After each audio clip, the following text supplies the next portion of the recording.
જ્યોતિના લગ્નને આજે 5 વર્ષ પૂરા થઈ ચૂક્યા હતા. જ્યોતિના લગ્ન એક ખૂબ જ પ્રતિષ્ઠિત અને સુખી સંપન્ન પરિવારમાં કરવામાં આવ્યા હતા. ખૂબ જ ધામધૂમથી જ્યોતિ અને કાર્તિકના લગ્ન કરાવવામાં આવ્યા હતા.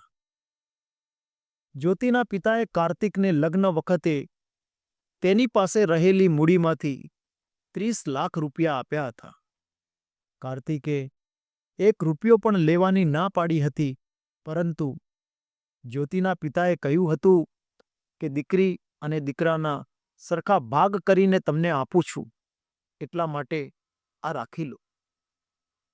કાર્તિકે રૂપિયા લેવા માટે ફરી પાછી ના પાડી, પરંતુ જ્યોતિના પિતાએ પરાણે તેના જમાઈને રૂપિયા આપ્યા અને 30 લાખ તેના મોટા દીકરાને આપીને બાકીની થોડી બચતના રૂપિયા તેમણે પોતાની પાસે રાખ્યા હતા.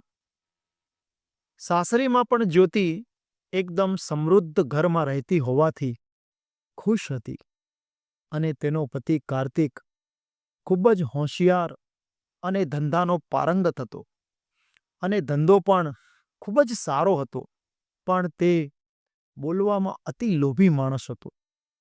કોઈ પણ વાત હોય, જેટલું ઓછું બોલીને ચાલે એટલું જ બોલતો. આજે લગ્નની 5મી વર્ષગાંઠ હોવાથી જ્યોતિ સવારથી તેની વર્ષગાંઠ ઉજવવા માટે તૈયારીઓ કરી રહી હતી. લગભગ બધી તૈયારીઓ પૂરી થઈ ચૂકી હતી. એવામાં તેના ફોન ઉપર ફોન આવ્યો. ફોન ઉપાડ્યો તો તેને એક ખરાબ સમાચાર મળ્યા. સમાચાર એવા હતા કે તેના પિતાજીની તબિયત સારી રહેતી ન હતી અને આ 5 વર્ષમાં તેને તેની પાસે રાખેલી બચતની રકમ દવામાં વપરાઈ ગઈ અને હવે તેની પાસે કશું જ બચ્યું ન હતું. ત્યારે તેના દીકરાએ તેના માતા પિતાને ઘરમાંથી બહાર કાઢી મૂક્યા.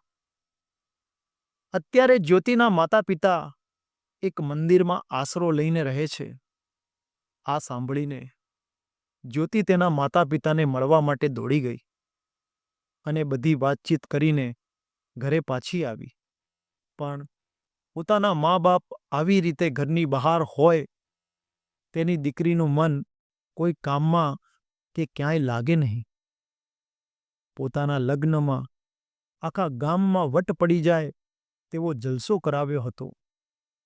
નાનપણથી ભાઈ બહેનને મોટા કર્યા, ભણાવ્યા, ગણાવ્યા અને ખૂબ જ લાડકોડથી ઉછેર કર્યો, અને આજે એ જ દીકરો તેના માતા પિતા સાથે આવું કેમ કરી શકે?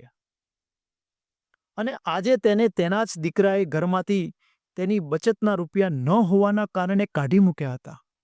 તેની આંખમાંથી આંસુ બંધ થવાનું નામ જ નહોતા લેતા.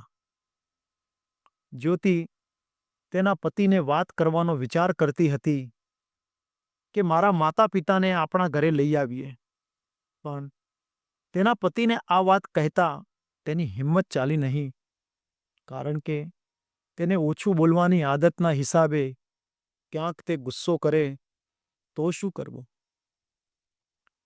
રાત્રે જ્યોતિ, તેના પતિ અને સાસુ સસરા બધા ડાઇનિંગ ટેબલ ઉપર જમવા બેઠા. ત્યારે કાર્તિકે જ્યોતિને પૂછ્યું કે તું કેમ આટલી ઉદાસ દેખાય છે? શું મૂંઝવણ છે? કંઈક કહે તો ખબર પડે. ત્યારે વાત કહેવામાં ફફડતી જ્યોતિએ હિંમત કરીને તેના પતિને બધી વાત કરી અને કહ્યું કે તમે અને મમ્મી પપ્પા કહો તો આપણા ઘરે હું તેમને તેડી આવું. વાત સાંભળીને કાર્તિકે કંઈક જવાબ આપ્યો નહીં અને જમીને પોતાના રૂમમાં ચાલ્યો ગયો. હવે જ્યોતિ અને તેના સાસુ સસરા જમી રહ્યા હતા. જ્યોતિ તો ખાલી કહેવા પૂરતી સાથે બેઠી હતી, બાકી મા બાપની હાલત જોઈને આવી હતી. એવામાં તેના ગળે કોળિયો ઉતરે ખરો? એમાં પણ પતિ કંઈ પણ જવાબ આપ્યા વિના જ રૂમમાં ચાલ્યો ગયો. થોડી વાર પછી કાર્તિક રૂમમાંથી બહાર આવે છે અને જ્યોતિના હાથમાં એક ચાવી આપે છે. ચાવી આપીને કહ્યું, ચાલ આપણે બંને મમ્મી પપ્પાને આ ઘરમાં મૂકી આવીએ. જ્યોતિ તો તુરત જ જમતા જમતા ઊભી થઈ ગઈ અને કાર્તિકને પૂછ્યું, અરે આ ચાવી? આ કયું મકાન છે? કાર્તિકે કહ્યું, એ બધી વાત ત્યાં જઈને. તું જલ્દી ગાડીમાં બેસી જા. બંને ગાડીમાં બેસીને એ મંદિરમાં ગયા જ્યાં તેના માતા પિતા રોકાયા હતા. ત્યાંથી જ્યોતિના માતા પિતાને મોટરમાં બેસાડીને એ ઘરે લઈ ગયા, જેની ચાવી જ્યોતિને આપી હતી. મકાનની અંદર બધું ફર્નિચર સજાવેલું હતું અને બધી સગવડતા પણ હતી. જ્યોતિના માતા પિતાને ત્યાં બેસાડતા કાર્તિકે કહ્યું કે આ મકાન તમારું જ છે. તમે મને લગ્ન વખતે પરાણે 30 લાખ રૂપિયા આપ્યા હતા. તેમાંથી મેં આ મકાન 5 વર્ષ પહેલા ખરીદ કર્યું હતું. પણ મને એ ખબર ન હતી કે ભવિષ્યમાં તમને જ આ રીતે કામમાં આવશે. અને હા, અત્યાર સુધીમાં મારી પાસે આ મકાનના ભાડાના આવેલા 12 લાખ રૂપિયા પડ્યા છે, જે હું તમને આપી જઈશ.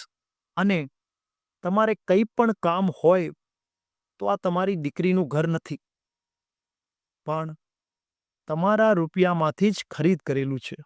જેથી મનમાં એવો કોઈ પણ ભાવ રાખતા નહીં કે અમે દીકરીના ઘરમાં રહીએ છીએ. તમે તમારી માલિકીના મકાનમાં જ રહો છો.